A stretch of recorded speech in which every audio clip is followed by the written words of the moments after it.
What's going on, guys? Coach Hayden here with Steel Strength Training. This is going to be a continuation of the base builder. We did a bit of an outline of the program in our previous video, but today we're going to be covering some of the new exercises that we didn't have a chance to go over in that video, just to go a little bit more in depth for the coaches, to get a little more instruction on how you actually coach these movements, but also for clients just what to expect as you're learning these new movements. First, we have the single leg RDL. This is unique in that, well, of course, we're doing it on one leg, but it also presents a balance component that is not present with doing RDLs with both legs. So a couple of main points. First is back leg swings back. This is just the normal variation of a single leg RDL without any alterations. So the leg is swinging back as you're pivoting down, lowering the dumbbell. There is an option for some hand support. So now you're holding a dumbbell with one hand, but if you do need some additional help with balance, you can hold onto the rack, maybe onto the barbell as it's in the rack, just something that you can use to stabilize. For those of you who this doesn't work very well for, you can also use the back leg as a kickstand. And my general rule with this is a 90-10 rule. So 90% of your body weight is in that front leg, so it's doing most of the work, and then 10% of the body weight is there in the kickstand, so just barely touching the ground with your toe of that back foot. Next is the JM press. We've had the most questions about this, and this is a very new movement. I've only started using this in my own training over the last couple of months. First thing to know about the JM press is that as you go down, it looks very similar to a skull crusher, and that's because it is. It's a mixture of a close grip bench press and a skull crusher. First notable cue or technique component of the JM press is that the elbows stay above the torso. So as you go down, you don't want to let the elbows sink to the level of the torso or even below that. As you go down, keep the elbows above the torso. Secondly, the bar is going to go down between the chin and the neck. So if you're lowering the barbell and it's too close to the forehead, it's going to look too much like a skull crusher. So make sure as the bar goes down, elbows stay up and it goes somewhere between the chin and the neck area. Thirdly, is to squeeze the forearms on the biceps. This is going to provide some extra stability. So you're going to be squeezing those biceps as you go down, keeping the elbows up, lowering it somewhere between the chin and the neck. And until you get that squeeze between the forearm and the bicep, this is where you're going to stop the movement. So we're not trying to get as low as possible necessarily, just until we have that contact where that stability is reached. Lastly, is we're going to curl the wrists forward slightly.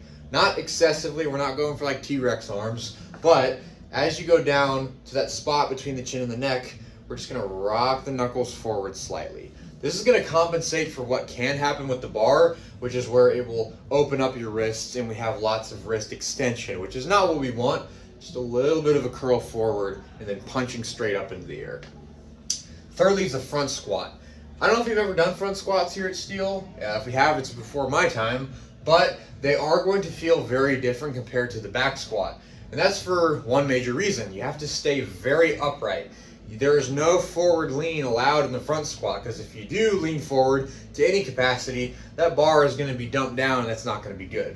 So, a couple of things about how we set up for the front squat. First is how we grab the bar. You can either use what's called an Olympic technique, as far as just setting the hands on the bar just outside your shoulders, which does take some shoulder and wrist mobility, or the cross arms, or what I call the bodybuilder style, where you just get yourself under the bar, cross the arms over the bar like this, and then do your front squat accordingly.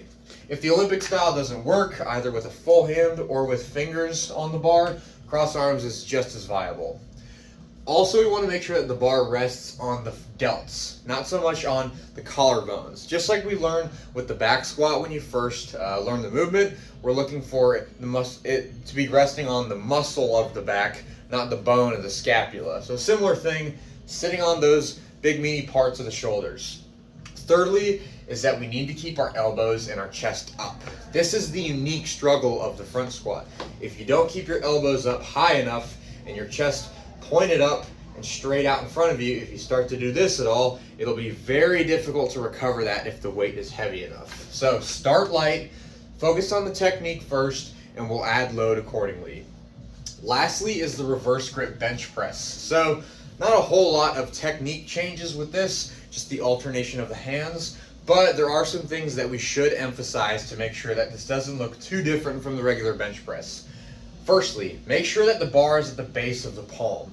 Don't let the supination, or the alteration of how we're gripping the bar, change this base principle of the bench press. So make sure that even though you're alternating your hands, don't let the bar sit deep in the knuckles, because we'll have that same amount of wrist extension, which we don't want in the regular bench press.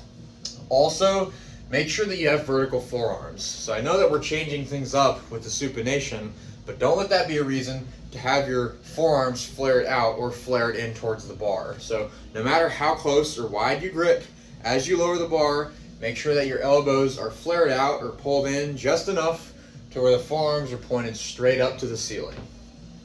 Lastly, this isn't on the official list, but just with the push press, we have had this movement before, it's been a while, but you're assuming the regular overhead press position and you're trying to coordinate the leg drive to where you fully extend at the top. You're using that extra momentum to begin the press. So what happens is you dip, you push up, you get on your tiptoes, you use that momentum to lock out, you return the feet to the floor, and then you finish it just like a regular overhead press, pushing the head through, and the bar goes slightly back.